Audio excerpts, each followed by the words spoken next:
Glórias a Deus. Pode se assentar, tomar o seu lugar. Presença de Deus, hein, irmãos.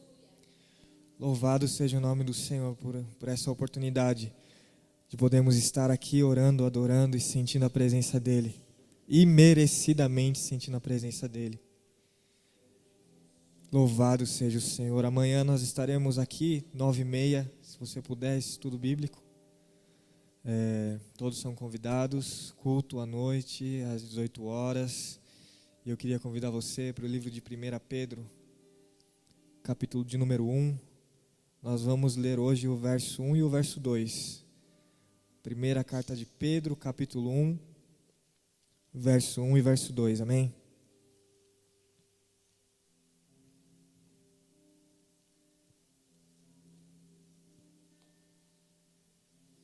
Como é bom estar com o Senhor, né, irmãos?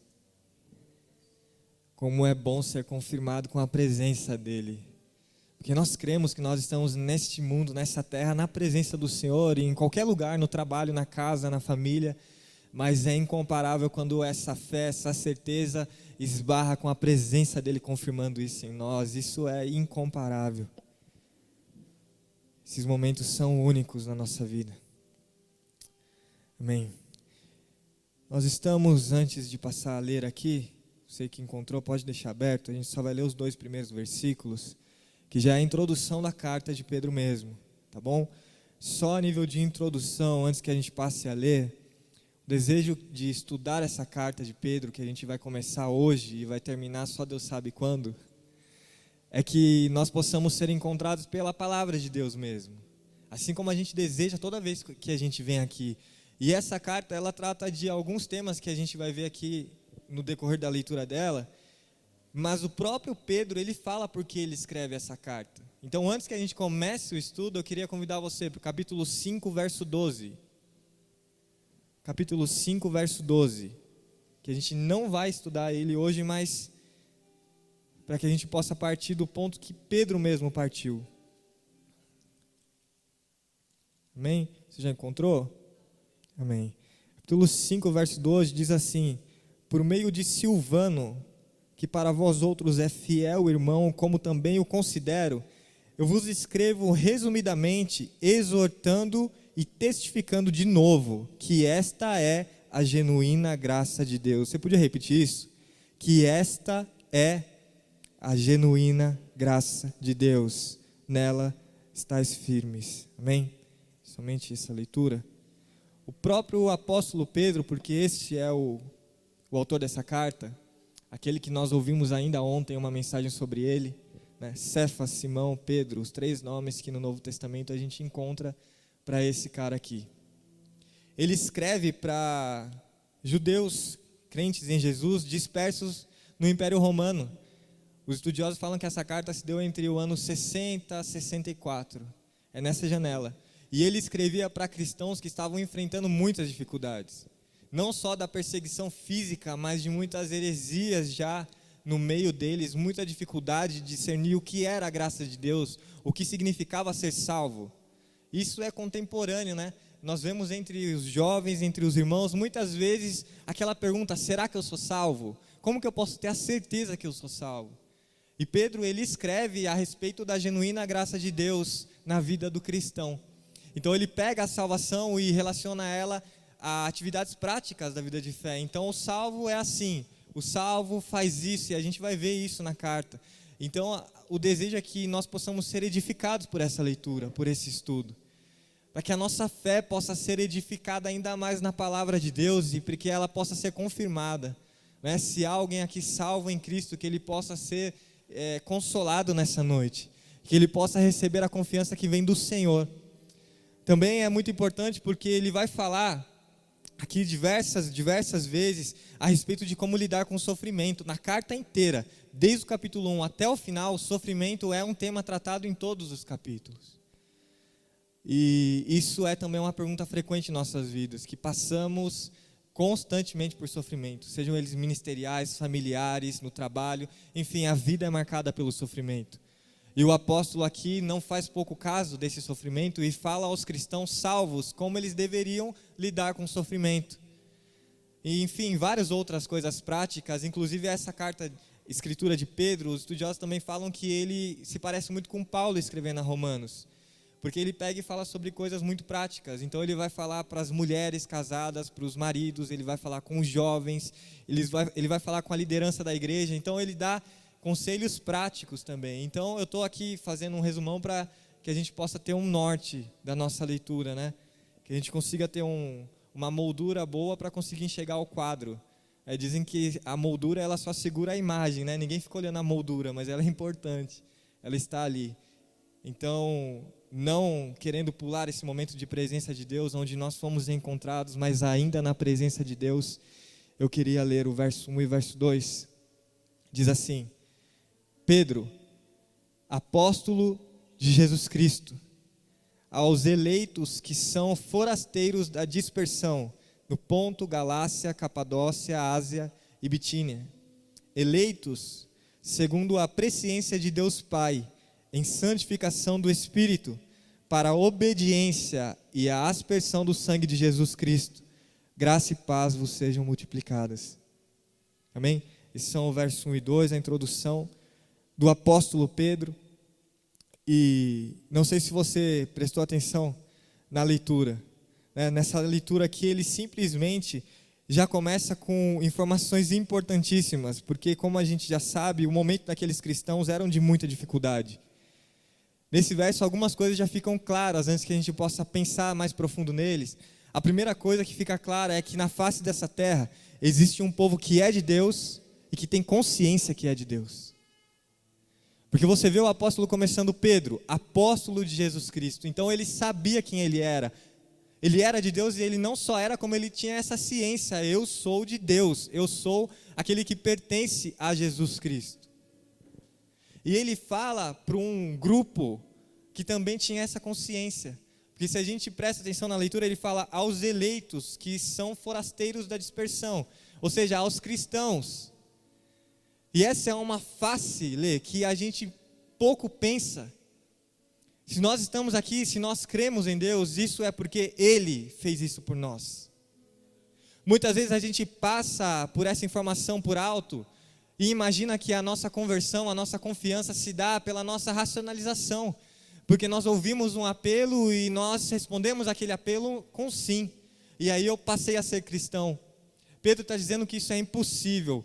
Só é povo de Deus aquele que Deus levanta para ser povo de Deus. Só pode ser de Deus, e a palavra concorda com isso em toda a Escritura. Ele nos amou primeiro, enquanto nós ainda estávamos perdidos nos nossos pecados. Não fomos nós que escolhemos a Deus, mas foi Ele que nos escolheu. E eu não sei se isso tem valor para você. Enquanto eu lia isso, enquanto eu pensava em falar isso essa noite, eu posso perder horas e horas falando disso, porque o que nós fizemos para merecer essa eleição, essa escolha, o que nós fizemos para que Deus, Guide, pudesse olhar para a gente e falar, eu quero que esse tenha o poder de crer em mim, porque a palavra fala que a fé é um dom de Deus. Então, se você parar e pensar o quanto crer em Deus tem feito a diferença na sua vida, eu queria te levar a pensar que isso não foi uma escolha sua, não foi um movimento que você fez, não foi algo que você descobriu, não foi sequer alguma pessoa que te convenceu disso. O próprio Deus, com a potente mão dele, levantou você do lamaçal do pecado, nos levantou e nos constituiu povo eleito dele para a salvação das nossas almas. Fico imaginando se nós tivéssemos essa consciência sempre viva em nós, escolhidos por Deus, separados por Deus, amados por Deus. Pedro ele chama esse povo de eleitos e esse povo tinha essa consciência que Pedro tinha, e eu pensava muito nisso, eu via o que hoje falta em nós, como cultural, isso é cultural. Pare e pense a respeito dos seus amigos, sua família, de você mesmo, da onde vem aquilo que você diz ser. O que eu estou querendo dizer aqui, da onde vem a sua identidade, aquilo que você é, aquilo que você olha para a sua vida e fala, eu sou isso. Vem da onde? Da onde se formou? Sabe por quê? Hoje, na nossa sociedade, eu vou fazer aplicações básicas. As pessoas, elas recebem identidade de diversas coisas. Eu acredito que você conhece, por exemplo, aquela pessoa que o caráter dela, aquilo que ela é, vem do trabalho. O trabalho dá o significado de quem ela é. E essas pessoas, geralmente, quando você tira ela do ambiente de trabalho, ela perde total consciência de quem ela é. No trabalho, ela é fantástica. No trabalho, é aquela pessoa que resolve tudo. Rápida no raciocínio. Você tirou ela do trabalho, ela fica perdida, mas ela se sente, por quê? Porque ela é o trabalho.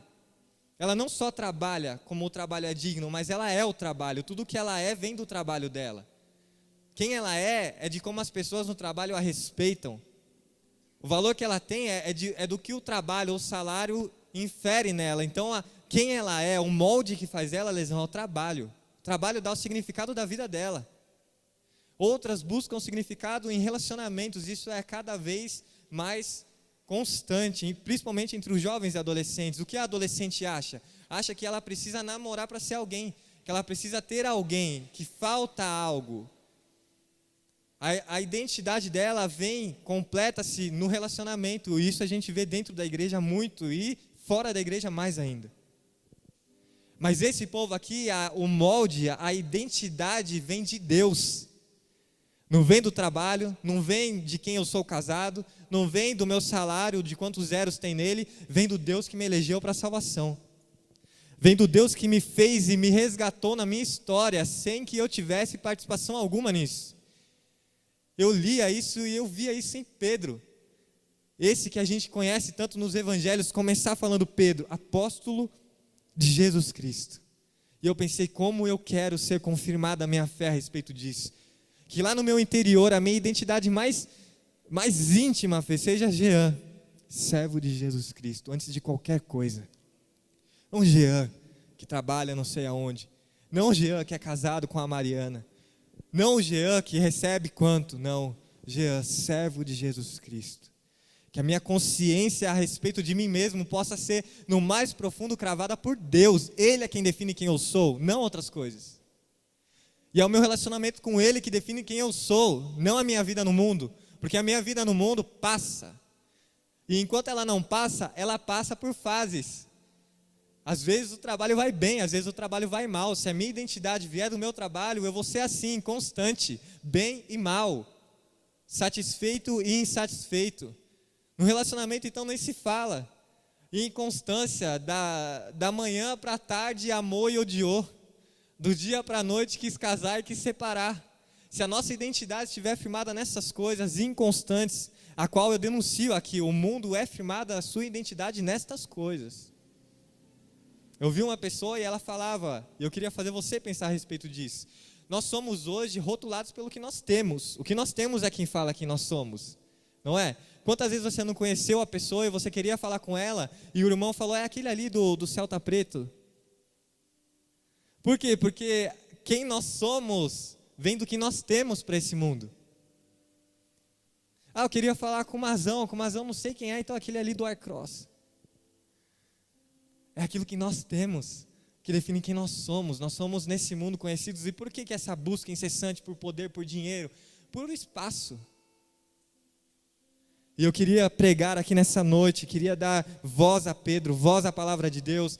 O povo de Deus não é definido por que ele tem, é definido por quem a ele pertence, a Deus. Deus é quem define quem somos, e nós somos dele, graças a Deus. Graças a Deus por isso. E ele fala aos eleitos, então, quem ele é, quem ele se entende, ele se dirige também a esse povo. Pessoas que sabem que são de Deus. Pessoas que têm a consciência, que olharam para o Calvário, para Jesus e se apossaram daquele sacrifício. Não só foi um discurso feito a eles, mas quando falaram, meu Cristo, aquele Nazareno, porque o povo aqui não era como nós, uma diferença de cristãos. Porque hoje existe a fé protestante, a fé evangélica. Esse povo aqui, ele era identificado como uma raiz do judaísmo. Como hereges dentro do judaísmo. Eles eram mais um entre os judeus que criam num tal de Nazareno. Que na palavra de Deus, em Atos, até se fala a respeito dos do caminho, quando fala a respeito de quem Saulo perseguia. Saulo perseguia quem? Cristãos evangélicos? Não existia isso. Paulo perseguia os do caminho, que era quem? Quem blasfemava contra Deus. Porque aqui, cristão não é quem servia a Deus, honrava a Deus. Para o povo em volta deles, eles blasfemavam a Deus. E é por isso que Saulo buscava matar e prender. Então, Pedro está escrevendo com essa consciência em um momento perigoso de perseguição, e ele não foge da raia. Ele não começa Pedro, escrevendo a vocês, ele começa: Pedro, eu sou o apóstolo de Jesus Cristo. Meu nome está no meio. Se um dia forem perseguir ao meu Senhor, aqui está a minha definição: apóstolo de Jesus Cristo. Minha casa naquela rua, só faltou ele escrever assim. Só faltou ele dizer onde ele morava, porque ele se identificava com essa causa do Evangelho. E é cada vez mais difícil. Nós vivemos em tempo em que as pessoas têm vergonha de falar que são da igreja. Vergonha muitas vezes de, no meio onde vivem, denunciar a sua fé em Jesus. E nós deveríamos repensar, porque a primeira palavra a respeito da graça genuína que nos salva, essa graça que nos salva, nos faz pertencer a Deus. Nos faz pertencer a Jesus. Pertencer para quê? Essa é uma questão que a gente deveria pensar. Porque muitos até se admitem cristãos. Mas por que, Léo? Por que cristãos? Para que eleitos nesse mundo? Para que o Senhor escolheu nos salvar nessa presente era? Porque o apóstolo aqui vai dizer um pouquinho adiante que o fim da nossa salvação é o dia em que nós estaremos com Ele no céu, a salvação das nossas almas. O propósito da nossa salvação é nos encontrarmos com Deus. Mas a salvação é aquela que nos resgata, aquela que nos faz novos. Lembra que Jesus, conversando com Nicodemos, fala: é necessário que você nasça de novo. Porque se você não nascer de novo, você não pode nem ver o reino. Se quer entrar, você não pode nem ver. Então, um dos aspectos da salvação é operar em nós o novo nascimento. Amém? Isso é aspecto da salvação. Um próximo aspecto é nos fazer, neste mundo ainda, isso aqui que ele vai dizer, verso 2: eleitos segundo a presciência de Deus Pai, para quê? Em santificação do Espírito, para a obediência e a aspersão do sangue de Jesus.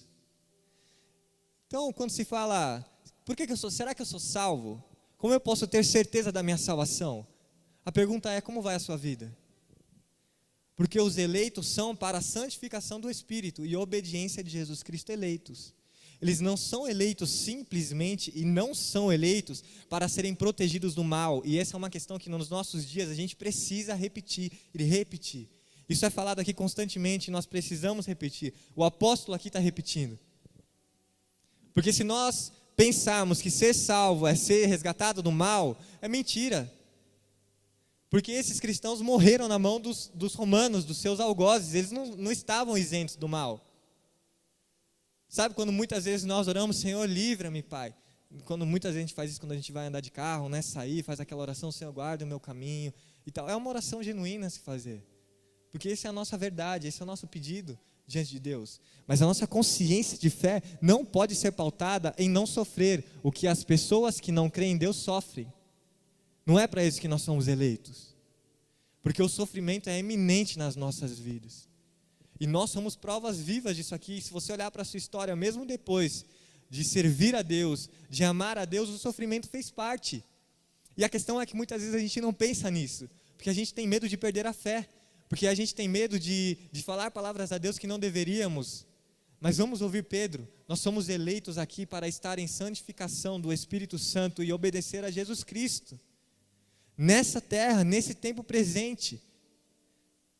E eu queria que isso nos fizesse pensar, porque nós estamos constantemente certos da nossa salvação, sem nenhum fruto dela. E João Batista começava a pregar e ele era incisivo na sua pregação.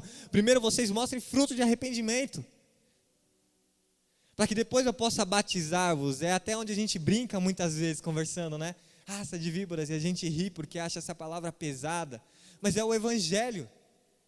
Cristo, ele continua a pregação de João Batista, ele inicia falando: arrependei-vos, porque é chegado o reino dos céus. João Batista não estava pregando lei, ele não estava pregando algo difícil que era para a morte, ele estava anunciando o Rei dos Reis, que só pode habitar em nosso coração quando há arrependimento e fé. E a partir do momento que você se entender povo de Deus, saiba que não é para Deus te fazer o homem mais feliz dessa terra, é para você ingressar num caminho estreito. Porque a palavra fala de uma porta estreita, mas nós nos esquecemos da continuação. Não é só a porta, o caminho é estreito. Porque muitas vezes a gente até entra na nossa mente, velho, passar por uma porta estreita, sofrer o momento do arrependimento, esquecer do nosso velho homem, se arrepender do que nós fizemos, mas logo que nós passamos por esse momento, o caminho se torna largo. E nós não pensamos que a porta é estreita e o caminho também é estreito, que conduz à vida.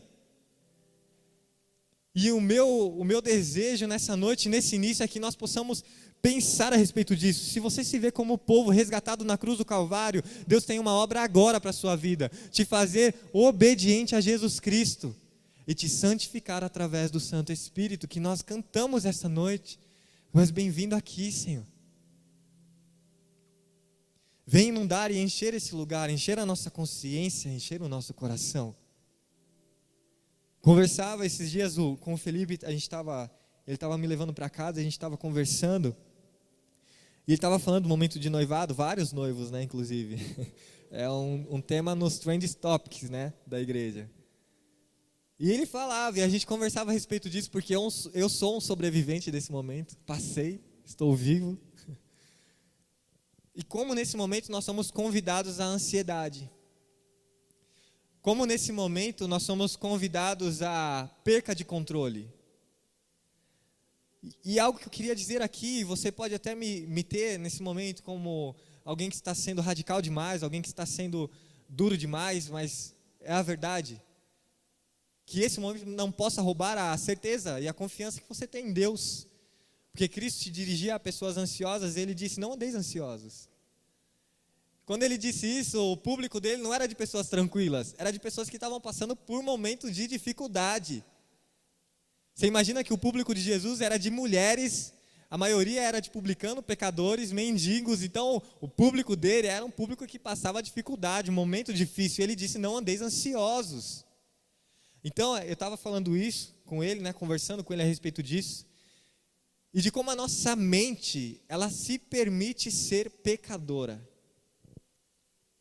A gente luta muito para não cometer o pecado exposto, aquele que os outros veem, mas o quanto a gente admite a nossa mente ser má, a nossa mente estar diante de Deus, inconscientemente, porque uma das coisas que o mundo faz com a gente também, enquanto a gente nasce, é criado, é se preocupar muito com as aparências. A família é assim, né? Você vai em festa de final de ano, às vezes a mãe não conversa com a tia, mas na festa está tudo maravilhoso. Até o primeiro tio que bebe e desanda tudo. Aí começa a aparecer a verdade. Mas o começo é como? Começo, principalmente final de ano, nossa, que seja um ano, nós vivemos isso, né? Eu ia falar recentemente, mas a gente já está em fevereiro, indo para março. Aquele momento onde está tudo muito bem, tudo muito bonito, mas é verniz. E a gente se preocupa com verniz. A nossa mente muitas vezes é ansiosa, distante de Deus, mas aqui a gente está segurando as pontas. E eu falava com ele de como isso é mal. De como isso também é pecado, de como a gente admite andar de mãos dadas com esse tipo de pensamento. E a gente conversava e chegava à conclusão junto e falava, que haja mais do Espírito Santo em nós, do que o velho homem. Porque o velho homem, de fato, ele se encosta nele, ele já fica atônico, ele quer resolver, ele não gosta de passar por momentos onde ele não está no controle. Principalmente homem não gosta de perder o controle. Se discute com uma mulher, ele repete, até a mulher cansar e não querer mais discutir, porque está em nós querer ganhar, querer vencer. Você gosta de jogar videogame? Fala, Lesão. Não é à toa que a gente é dos esportes individuais, cara. Gosta de esporte, até os coletivos a gente transforma em individual. Vai jogar futebol, acaba não passa a bola. Eu sei porque eu sou assim. E eu estou melhorando, eu era mais ainda. Individualista, não quero saber se o time vai ganhar, eu quero fazer o gol. O jogo eu gosto de jogar de 1, de 2 não tem graça, porque eu quero comandar, eu quero controlar. E o quanto isso está em nós, cara. E o quanto a nossa mente muitas vezes pensa desse jeito, maquina desse jeito, e enquanto a gente não comete o pecado, está tudo bem. Enquanto a gente não comete, a gente não tem nem desejo de arrependimento, a gente anda tempos com isso. E a gente arruma desculpas, milhares de desculpas. Ah, Deus, casamento é assim mesmo, as pessoas são assim. Se Deus habita em você, que Ele possa te ajudar a não ser assim. Porque toda ansiedade, no fundo, é uma falta de confiança no amor bondoso de Deus. Sabe por quê? Porque Jesus disse que você deve andar calmo e tranquilo e não ansioso, porque o Pai que você tem no céu é bom. e sabe do que você precisa. Ele não disse assim, não andeis ansiosos e falou, vai para a vida. Porque a gente ia morrer, porque o que mais a gente quer é ter certeza. Ele deu uma certeza e assinou embaixo, o Pai dos céus é bom e sabe das suas necessidades. Por isso, não ande ansioso achando que te falta algo. Vamos voltar aqui para Pedro. Que essa santificação do Espírito. Não sei se é importante para você, e isso eu estou pensando há muito tempo, comigo mesmo, porque eu estou pensando a respeito de mim. A igreja ela é formada de grupos, você já percebeu isso? Eu acredito que você já tenha percebido isso. Quando fala igreja, igreja mesmo, até a nossa igreja é a igreja num âmbito maior, ela é formada de grupos. E esses grupos eles são transitórios, muitas vezes você está naquele grupo de que está tudo bem, você está só frequentando. Aí depende, você pega um culto em que a palavra te arranca, em que a palavra entra no seu coração, ela vai no mais profundo da sua alma, aí você pula para o grupo daqueles que estão querendo servir a Deus de verdade. Sabe, daqueles que não deixam de orar e quando deixa chora, que não deixa de ler a palavra e quando deixa sente, sabe esse grupo? Porque existe esse grupo, irmãos, nós precisamos pensar nisso. Algumas características desse grupo é que algumas pessoas olham para esse grupo e falam, meu, vocês são exagerados demais, para que tudo isso? Né? Familiares, quarta, sexta, sábado e domingo, para que tudo isso, cara?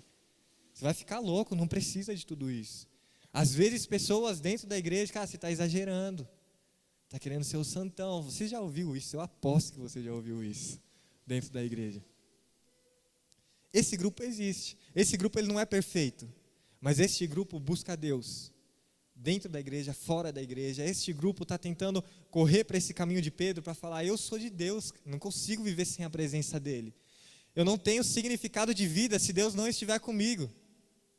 Passei mó vergonha hoje, estava no curso lá de manhã, eu faço um curso aqui na cidade de manhã, e eles estavam falando de tirar foto e postar no site lá do curso, né?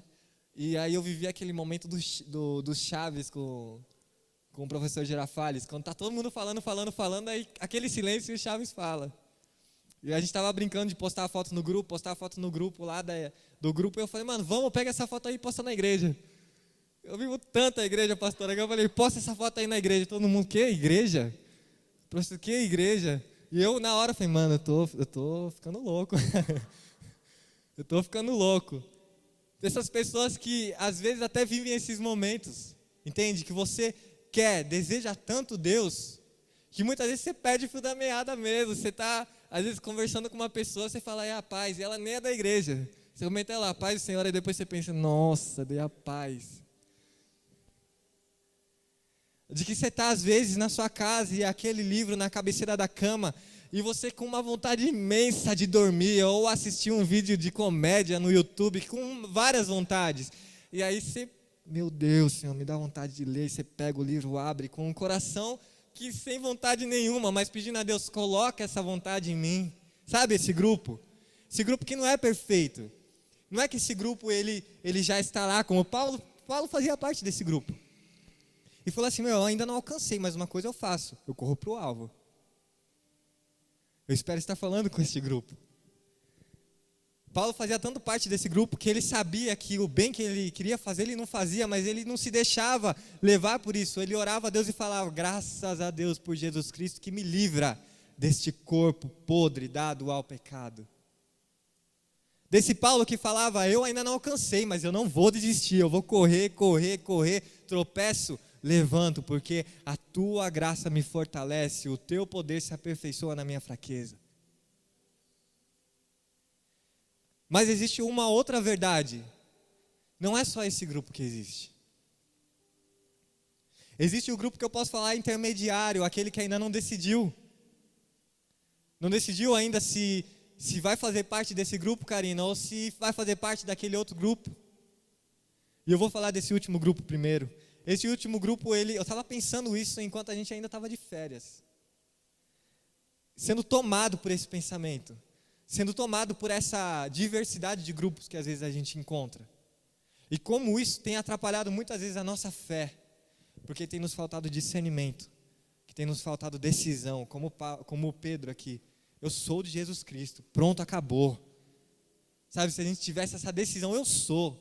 Eu sei que eu não sou perfeito, eu ainda não cheguei lá, mas eu sou. Eu vou viver o meu trabalho como se eu fosse de Jesus Cristo. Eu vou viver o meu casamento como se eu fosse de Jesus Cristo. Eu vou viver na igreja como se eu fosse de Jesus Cristo, porque eu creio que eu sou dele. Sabe essa decisão? E tem esse grupo que está tentando, mas tem aquele outro grupo também, e que o Novo Testamento exorta por diversas vezes os cristãos. Sabe qual é? Dos falsos irmãos. E nós não podemos fazer vista grossa. Esse grupo existe. E vai ser impossível que a gente tenha a nossa vida de fé sem cruzar pelo caminho com essas pessoas.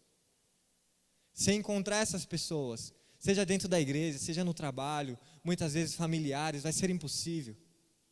E eu pensava a respeito disso. E eu queria nos dar um conselho aqui essa noite, pautado na palavra de Deus. Tenha cuidado com essas pessoas. Tenha cuidado com essas pessoas. Se nós lembrarmos as palavras de Jesus, ele falava com os discípulos, né? Que vocês tenham cuidado com os fariseus. Acautelai-vos. O que era acautelai-vos? Cara, presta atenção, cuidado. Cuidado, porque parece que não é nada, mas eu estou alertando você, é tudo. O que é o fermento? O fermento parece que não é nada. Fermento na massa, isso que não é nada. Você coloca, não faz efeito nenhum. Mas quando você abre o forno, o bolo está como? E pessoas que convivem, que vão conviver com você na fé, que vão conviver com você no caminho da fé, quando você tiver o discernimento, porque é uma responsabilidade sua ter esse discernimento, tome cuidado. Tome cuidado. Aquela plaquinha que a gente vê quando é produto químico, daquela caveirinha, que nos faz olhar para ela e saber que ali existe perigo. Existe perigo. Tome cuidado. Nós somos levados pelo evangelicalismo desse século, desse mundo, a viver muitas vezes desprotegidos. E o Senhor não nos pede para viver desprotegido. Ele diz que nós deveríamos estar atentos. Atentos. E nós vamos ver aqui na carta, eu não vou correr, não vou atropelar ela, a gente já está inclusive terminando. Mas eu queria abrir um parênteses aqui, um pensamento muito perigoso. De pessoas que Paulo fala que elas têm uma aparência de piedade. Sabe aquela pessoa que tenta parecer piedosa? Aquela pessoa que tenta parecer espiritual? Que tenta parecer de Deus? Sempre existiu essa pessoa, sempre existiram essas pessoas. E no nosso tempo elas têm falado a respeito do amor cristão de uma maneira que a palavra de Deus não fala. De uma maneira que a palavra de Deus não fala. E elas têm muitas vezes falado, você deve viver e ame todo mundo, e viva com todo mundo, e se dê por todo mundo, e a palavra de Deus não fala isso, cara. A palavra de Deus fala que você deve amar, e aqui nós temos uma direção aos eleitos, aos irmãos, aqueles que creem em Cristo. Tá? Eu não estou falando daqueles que não creem, eu estou falando do ambiente da igreja, daqueles que se dizem cristãos. Nós devemos ter discernimento. Porque muitas vezes vai estar na nossa responsabilidade se afastar. E isso muito pouco é falado nos dias de hoje. E nós a todo custo, mantemos, e eu volto aqui 3 passos, as aparências. A igreja, muitas vezes evangélica, ela, por panos quentes, preza a aparência. E o Senhor Jesus, ele não tinha panos quentes. Ele tinha verdade. Ele tinha direcionamentos, porque a nossa vida está rumo à Nova Jerusalém, rumo à eternidade. Os salvos aqui eleitos, eles são para a santificação do Espírito e obediência, não porque Deus está brincando, é porque este mundo vai ser julgado. As pessoas vão comparecer, todos nós vamos comparecer ao trono, ao tribunal, e cada um vai dar conta, sabe do que a palavra fala em Apocalipse? Das suas obras. E os eleitos, a palavra fala que eles terão obras, não porque eles são bons, mas porque Deus trabalhou na vida deles. E eles foram obedientes. E eles estiveram à disposição. E eles foram esse povo de Deus. A este, Pedro diz, graça e paz vos sejam multiplicadas. Então, eu queria, antes de encerrar, fazer algumas aplicações bem básicas aqui nessa leitura. A primeira é que você que tem a consciência que é salvo, você é chamado a se preocupar com os sinais da sua salvação. Porque muitas vezes nós podemos estar doentes. Sabe o que é estar doente espiritualmente? É ter a consciência de salvação e não estar obedecendo a Jesus. É dizer, não, eu creio, Cristo morreu por mim na cruz do Calvário, mas não há santificação do Espírito. E é impossível que você creia, como a palavra diz que nós devemos crer, e não ter sinais de santificação do Espírito. Porque o Evangelho de Jesus Cristo, ele aqui, Pedro está dizendo, ele não é algo só que você fala, ele é algo que opera em você, é algo que tem sinais em você. Inclusive, eles eram perseguidos por conta dos sinais. Você já parou para pensar que um povo era identificado? O que faz um povo ser identificado, se não a sua diferença? Quando você nota as pessoas, quando você observa as pessoas, você observa porque existem coisas que são diferentes, porque senão ela está no meio da multidão. Nós que somos os eleitos, que fomos conquistados por Jesus, nós devemos estar em obediência a Ele, e isso é um sinal claro da nossa salvação. Se isso não existe, você deveria repensar, eu deveria repensar. Porque uma das grandes coisas que tem prejudicado a igreja nos dias de hoje, Paul Washer fala muito disso, e eu dou razão a ele, acredito nisso, são pessoas que acreditam fielmente que são cristãs, sem nunca terem tido contato com Cristo. Quer pelas suas práticas, quer porque elas precisam de um certo respeito em seu nome, enfim, existem milhares e milhares de motivos para que as pessoas possam frequentar a igreja. Nós ouvimos aqui isso constantemente. O ambiente da igreja muitas vezes oferece para as pessoas coisas que no mundo elas querem: visibilidade, destaque, respeito, carinho, enfim. Se você seguir aquilo que é minimamente pedido, você ganha muitos irmãos, muitos amigos, e o mundo é cruel. O mundo é cruel. As pessoas muitas vezes não estão dispostas a olhar para você, e você encontra um ambiente onde existe essa disposição, de pessoas que vão orar por você, de pessoas que vão perguntar o seu nome. Eu sei porque eu encontrei a igreja nesse estado. Eu me lembro que uma das coisas que me impressionou na igreja foi a face de família que ela tinha. Porque eu nunca tinha visto, a minha própria família não tinha essa face. Então, quando eu encontrei pessoas que oravam uma pelas outras, que aplaudiam no final e se cumprimentavam, para você que está 30 anos na igreja, isso pode ser natural. Para mim, que cheguei na igreja, não era. Era um ambiente completamente novo, e o ambiente por si tinha muito a me oferecer. Sem eu sequer ter pensado em Cristo, ou nos meus pecados, ou no arrependimento, o ambiente tinha muito a me oferecer. E hoje existem muitos e muitos e muitos cristãos que estão dentro da igreja por milhares de motivos que não são Cristo. E sabe o que acontece com eles? Eles não obedecem a Cristo. E sabe o que mais? Não tem santificação do Espírito. Sabe por quê? Não são o que Pedro está falando aqui, sinais dos eleitos, da eleição. Que nós possamos pensar e deixar com que Deus possa nos edificar e nos ministrar com essas verdades, né? Que nós possamos ter a nossa consciência, a nossa identidade firmada em Jesus. Ele é quem diz que nós somos. O mundo que a cada vez mais tenta trazer a nossa identidade por aquilo que a gente pode consumir, né? Pela faculdade que a gente fez. Quantos não são? Quem você é? Sou advogado. Quer dizer, o cara, ele é a faculdade que ele fez. Ele mesmo, a identidade dele, você não encontra ali a essência. Ele é aquilo que ele conquistou. Vocês me entendem? Ele é aquilo que ele conquistou. Quantas pessoas, carro, casa, enfim, os bens trazem esse significado. E quantas famílias são destruídas por isso? O exemplo que eu dei, a pessoa que tem o significado dela no trabalho, quantos filhos não vão sofrer? Porque ele é um ótimo gerente, ele é um ótimo administrador, mas como pai, falta a mesa, falta a papelada, falta o caixa abrindo e fechando. Ele é o trabalho. E esse mundo tem forjado pessoas assim. E como nós temos sofrido por conta disso. Quantas meninas, por falta de pai, na sua adolescência demonstram isso, né? A busca por um relacionamento nada mais é do que a busca por um homem. Faltou a figura do pai. E nós vivemos, cara, a maioria das famílias são aquelas que são... Difícil você ver uma família estruturada. Aquela que tem a mãe, que tem o pai, que tem o filho. Aquela de comercial, de margarina.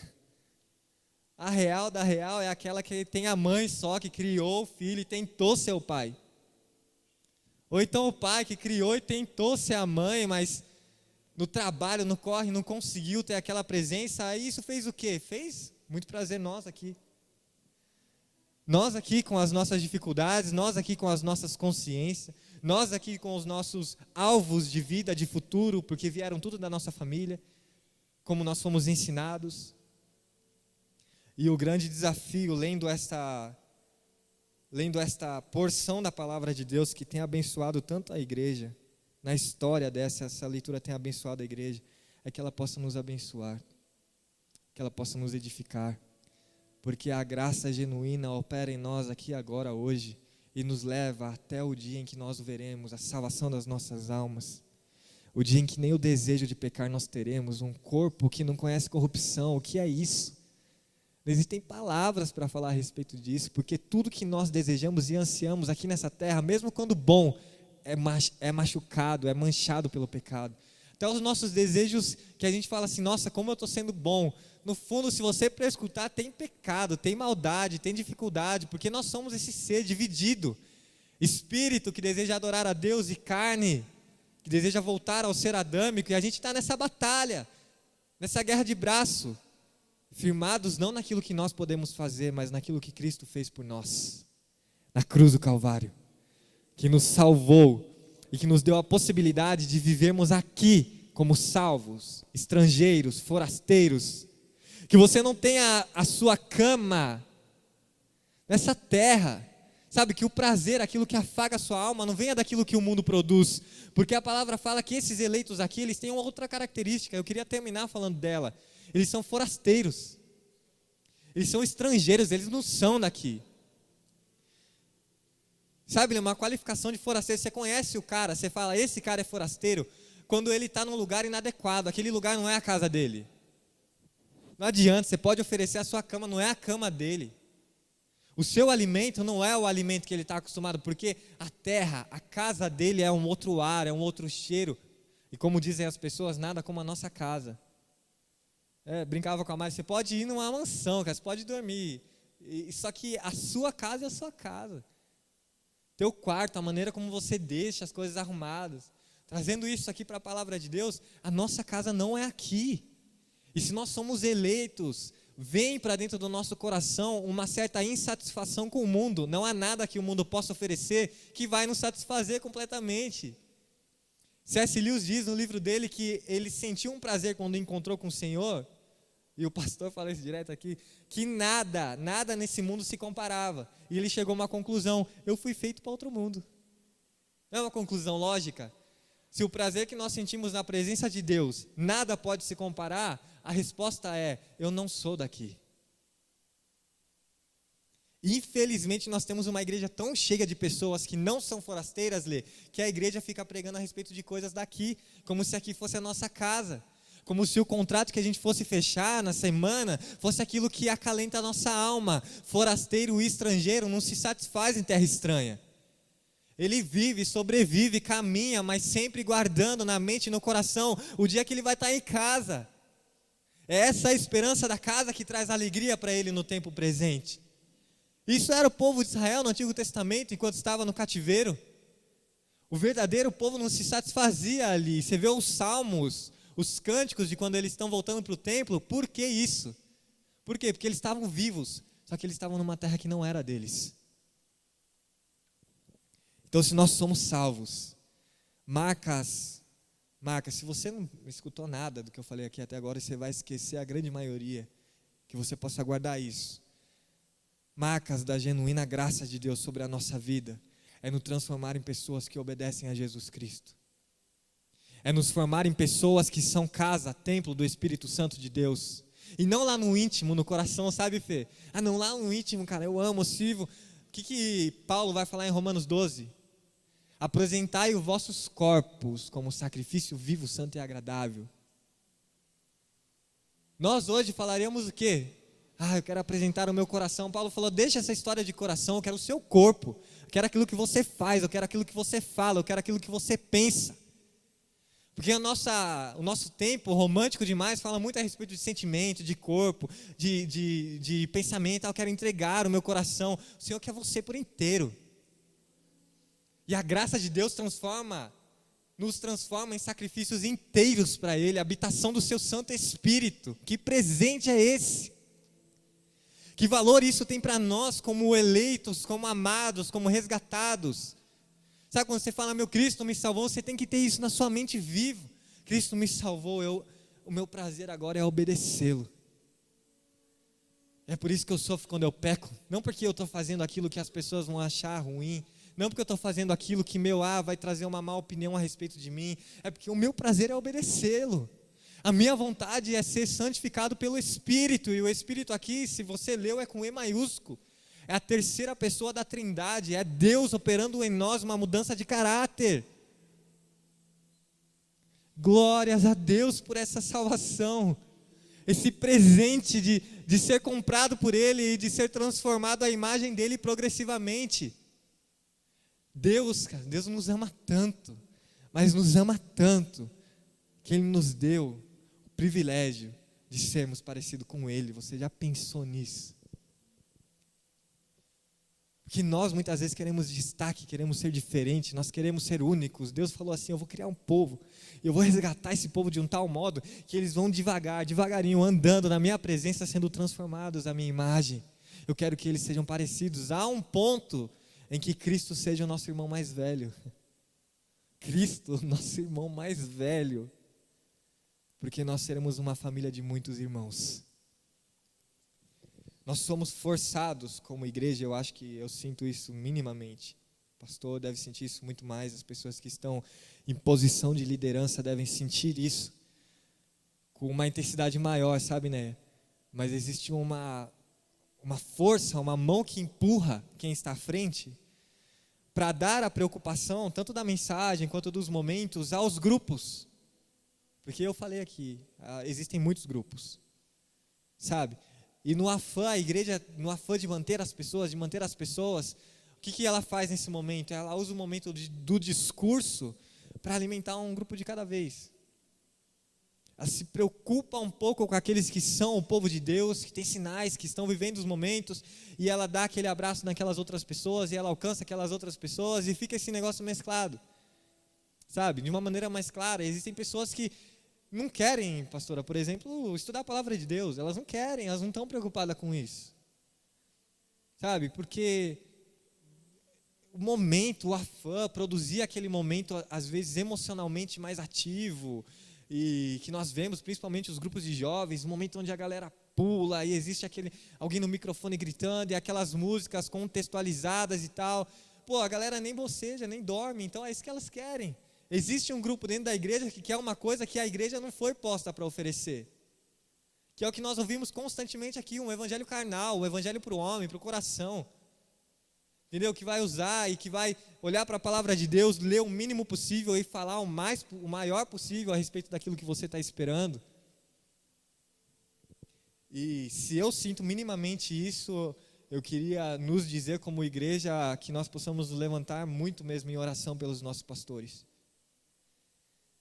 Porque o grupo que fala que nem Paulo, eu não consigo, mas eu estou indo para o alvo, é pequeno, e muitas vezes priorizar ele traz várias perguntas. O que vai acontecer com os outros grupos? Meu Deus do céu, como que eu vou reagir? Estou falando isso porque eu acabo pensando isso em escalas menores.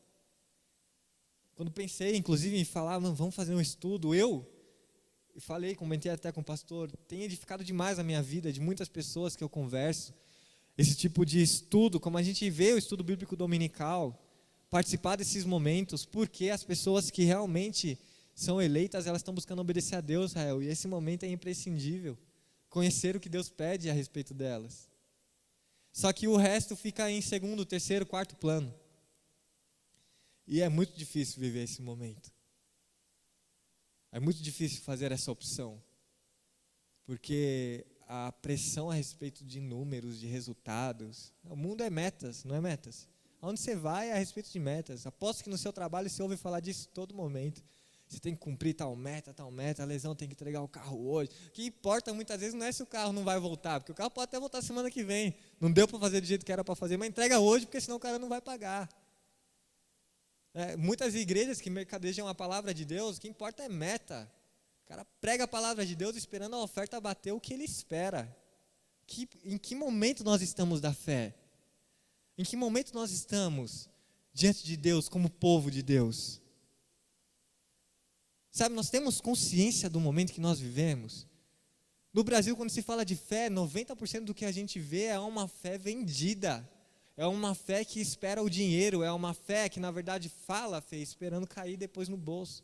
Pregador que vai, mas vai porque já sabe que vai ganhar 2, 3, 4 mil. Até porque tem formulário para se preencher antes. É isso que acontece, irmãos. E nós que estamos aqui nessa igreja hoje, vamos ser quem? Sabe, quem que você vai decidir ser? Você vai decidir, talvez você já tenha decidido isso e isso esteja te relembrando nessa noite. Você vai decidir ser de Jesus Cristo. Porque a partir do momento que você decidir ser, a tua regra de fé é a palavra de Deus. Nós precisamos mais de apóstolos, porque toda vez que eu abro a palavra de Deus, eu tenho um apóstolo. Estou falando com o apóstolo Pedro aqui. Decida. Tome essa decisão, em nome de Jesus Cristo, de pertencer a Ele, de todo ser. Tema, sabe? Pratique a sua salvação, sabe? Não fique. Eu queria te alertar, se você está aqui hoje assim, dizendo, o Senhor me salvou e vivendo a tua vida completamente a par dos desígnios de Deus, da palavra de Deus, confiante de que, o meu coração, sabe como isso é mal? A gente chega a um ponto de ser mal, Léo, que a nossa confiança de fé não vem da palavra, vem de que o nosso coração é sincero. Olha como a gente é. Porque a gente ama a Deus e a gente coloca a nossa vida, Guide, em xeque nesse amor que a gente tem. Quando a palavra fala que o coração do homem é o quê? O coração do homem é enganoso. E a nossa confiança, Fê, vem da nossa emoção para Cristo. Quando muitas vezes a gente ama, Lê, de maneiras erradas, totalmente erradas. E Pedro está escrevendo falando assim, eu quero confirmar a salvação de vocês. Sabe o que acontece quando você é salvo? Acontece isso aqui, ó. E muitas vezes a gente sequer pensa nisso. A gente vive como salvos. A gente vive pensando que somos salvos, mas vive como qualquer pessoa nesse mundo vive. E aí a gente tem perguntas, como jovens, eu às vezes até me envergonho da juventude, porque faço parte dela. Que a nossa pergunta para Deus é se tatuagem pode. É impossível que você tenha lido a palavra de Deus, que você tenha, para achar que a questão é se tatuagem pode, Lê. Nós somos jovens que perguntamos essas coisas, cara. A juventude está preocupada com essas coisas, quando ela deveria estar prostrada aos pés de Jesus, desejando conhecer a vontade dele e obedecê-lo. E ele fala de coisas extremamente mais importantes do que isso. E nessa noite ele fala, se você é salvo, você primeiro precisa saber que a sua identidade vem dele. Ele fala quem você é. Você pertence a ele, essa é uma obra da salvação. E você pertence a ele para obedecê-lo. E para ser santificado na presença dele. Aspersão do sangue de Cristo. Quando a gente lê o Antigo Testamento, o ato de aspergir era purificar. Se aspergia o sangue para que pudesse purificar. Que maravilha. Nós somos alvo do sangue de Jesus para que Ele possa nos purificar. Para que Ele possa nos levar. A gente vai falar muito, ainda creio, em cima dessa palavra. Pedro vai entrar aqui agora falando a respeito da salvação, em vários aspectos, e a gente vai retomar no próximo culto. Mas eu queria de fato que o Senhor pudesse ser propício a nós nessa noite em meio à leitura. Sabe? Num tempo onde tem faltado tanto que a gente se dedique em conhecer, sabe? Quem nós somos. Que isso aqui não é nada mais do que ler a nossa própria história. Porque se você é povo de Deus, a sua identidade está aqui. É a palavra de Deus quem diz que você é. Chega de ser identificado com a sua tia, com a sua mãe, com a sua avó, com a sua família.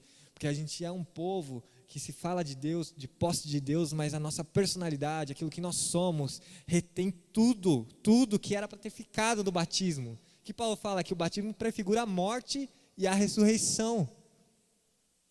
Nós morremos figuramente nas águas. E quando você foi levantado, você nasceu de novo. Nós já ressuscitamos em Cristo. Nós já ressuscitamos. Nesse pensamento, Gabão, quando você foi levantado das águas, cara, nesse sentido, o que aconteceu ali foi que aquele que era o Gabi morreu. E quando subiu o Gabi que é de Cristo. Subiu o Gabi que agora vai obedecer a Cristo. que vai ser transformado pela palavra de Cristo. Compreende? E o fato não é que a gente vai fazer isso de um dia para o outro, mas é que a gente muitas vezes vive e se dá ao luxo de viver com moldes, com forjas, com caráter, com identidade que vem de qualquer coisa, menos do Senhor que nos salvou e que nos amou até a morte de cruz. Lute então contra a sua identidade familiar. Essa é uma verdade, porque o molde familiar é rachado. As famílias são completamente desestruturadas, e se a nossa identidade vier dela, nós vamos fazer aquilo que, eu aposto que você já falou essa frase, eu não vou fazer o que o meu pai fez comigo. Eu não vou ser o que o meu pai fez. E falou isso muitas vezes com raiva. Depois, quando você entendeu que seu pai fez tudo que ele podia, fez o máximo que ele podia, você compreendeu que ele alcançou os limites dele, beleza, mas mesmo assim você falou, tá bom, mas eu vou melhorar. Eu vou, principalmente quem já tem filho, eu vou fazer aquilo que meu pai não fez. E em uma certa medida que nós podemos aplicar isso à palavra de Deus, a Jesus. Sabe, Israel? Buscar nele ser quem ele quer e não continuar lançado àquela velha forja familiar que produziu aquilo que nós conhecemos muito bem, né? Pessoas que incapazes muitas vezes de amar, incapazes de olhar a vida de um modo saudável, pessoas que logo culpam umas às outras, pessoas carentes de amor. Mas como nós poderíamos ser carentes de amor se somos filhos do Pai de amor? Se somos filhos do amor que se fez carne. João falou, Aninha, que em Jesus, ele viu e tocou a vida. Você já pensou no que isso significa? Ele fala, porque nós tocamos, nós pudemos sentir, pudemos ouvir. Amém? Queria convidar você a se colocar de pé, nós possamos orar nesse momento. Vamos encerrar, que tenha sido de edificação para a nossa alma, para a nossa fé esse momento. Esse é o desejo para todos nós. Amém? Vamos orar nesse momento. Feche seus olhos. Senhor, eu queria orar a Ti, Senhor, humildemente, Pai. Porque a Tua palavra, ela é poderosa, Senhor. Ela tem vida, ela é eficaz e o quanto eu desejo, Senhor Jesus, ser impactado pela Tua palavra. Quanto eu desejo ser aquilo que é no Senhor. E quando eu olho para mim, eu não vejo mais uma história familiar que me define. Que quando eu penso em mim, eu não penso mais nas tragédias que me aconteceram e me formaram essa pessoa que eu sou. Que quando eu olho para mim, eu não tenho a minha segurança na insegurança da vida, do trabalho, Senhor, do relacionamento.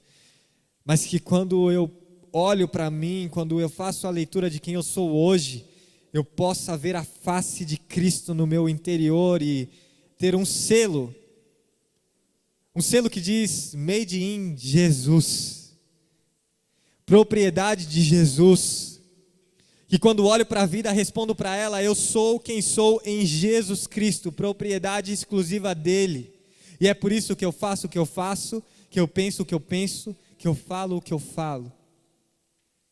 Senhor, como eu gostaria, Pai, de a partir dessa leitura, desse estudo simples da Tua palavra, Senhor, ter a certeza que sou um desses eleitos, Pai. E ter essa certeza não porque quero ser, mas porque vejo na minha vida a Sua obra de misericórdia, de graça. Vejo na minha história o Teu Espírito Santo que mergulha a minha vida na graça, que mergulha a minha tristeza no amor e que me faz rir em momento de dificuldade. Senhor, ter a consciência de que sou salvo, não porque quero, mas porque eu vejo em mim aquilo que o Senhor tem feito, que os meus irmãos possam ver, Senhor, a vida deles, Pai, como uma obra do tapeceiro, Deus. Ver a obra, Senhor, aquilo que o Senhor fez e que a única coisa que nós podemos fazer é falar, Senhor, obrigado, porque isso só foi feito pela Tua graça e misericórdia, Deus. Quanto de nós temos o que agradecer aqui ainda nesta noite. Temos o que olhar, Senhor, prostrados e chorar e falar obrigado, obrigado, obrigado, Deus. E se nós podemos fazer isso, Deus, que inunde o nosso coração de uma alegria, de uma segurança. Você é salvo, você é um povo escolhido de Deus, você faz parte desse povo que Cristo conquistou na cruz. Se há palavra de gratidão nessa noite, se há desejo, se há um olhar e uma consciência de que o Espírito Santo tem trabalhado, Senhor. Obrigado por nos dar a consciência de que o Senhor tem nos conquistado para o Senhor mesmo, Deus. Muito obrigado, Deus. Leva-nos para a nossa vida, Deus. Leva-nos para os nossos dias, Pai.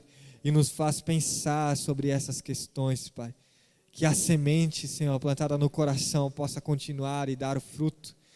Que se há algum irmão que tem se encontrado nas reuniões, ouvido a palavra e tem se perguntado, será que eu sou, será que eu não sou, o que eu estou fazendo aqui, que o teu Santo Espírito possa convencer do pecado, da justiça, do juízo, que ele possa se ver povo salvo da cruz, porque ele consegue ver o teu Santo Espírito operante na vida dele, porque ele pode agora, antes de dormir, se preocupar se está ou não fazendo a tua vontade. Isso só é possível se o Senhor estiver em nós, Deus. E o Senhor está nos levando para te ver pessoalmente, para salvar as nossas almas deste mundo, Senhor, tenebroso, Pai. Guarda-nos, Deus, deste mundo tenebroso, Deus. Guarda-nos de cair em tentação, livra-nos do mal, Senhor, porque teu pertence o reino, o poder e a justiça. Guarda-nos de cair no mal, no nosso próprio mal, na nossa mente má, e do inimigo que tem ao derredor andado, Senhor, mas que o teu Espírito Santo possa ser, Pai, a nossa morada, Senhor, segura, Deus, porque nós estamos caminhando neste mundo como forasteiros, Deus. Como o dinheiro poderia nos trazer prazer se na nossa terra o ouro é chão? Como a conquista financeira poderia trazer significado se no nosso verdadeiro lar isso não é nada senão algo para ser pisado? Que o Senhor possa derramar, Senhor, sobre nós a consciência que vem do alto, que a escama dos nossos olhos possam cair, Deus.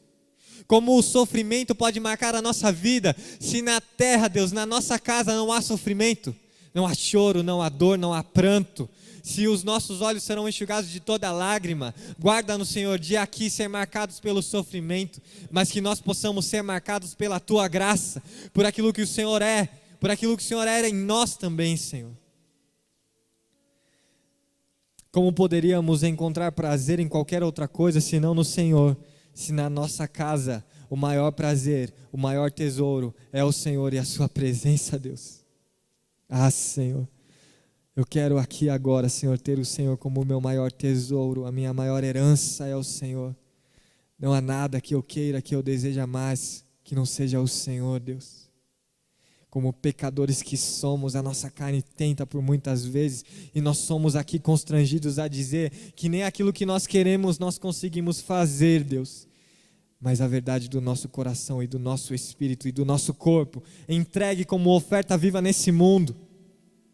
Entregue como uma oferta em tuas mãos, porque Pedro aqui está sendo quem ele é em ti. Ele está evangelizando, ele está ensinando as pessoas a guardar aquilo que o Senhor mesmo tinha ensinado.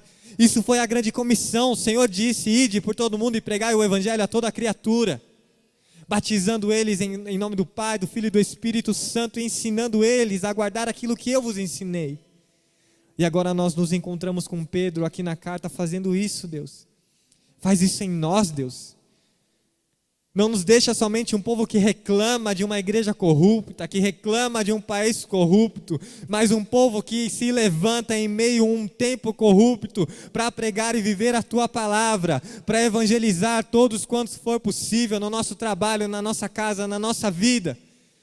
Porque se nós somos quem somos em Ti, cumpriremos a Tua vontade em nós. Eu te peço, Senhor, te peço, Pai, cumpre esse milagre em nossas vidas, Deus. Faz a Tua vontade em nós, Pai. Em nome de Jesus Cristo, eu te peço, Senhor, eu te peço, Senhor.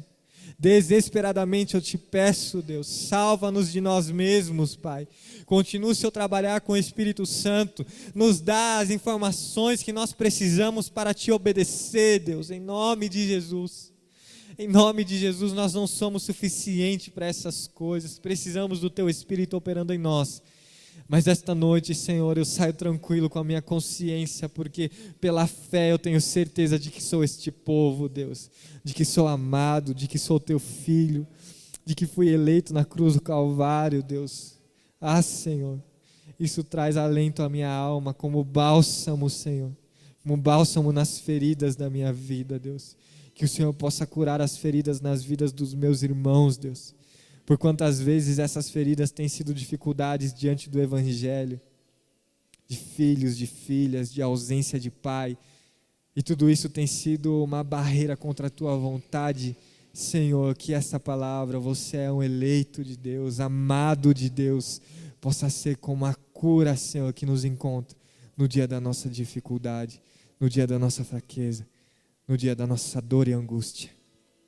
Nós queremos louvar o teu santo nome, Deus.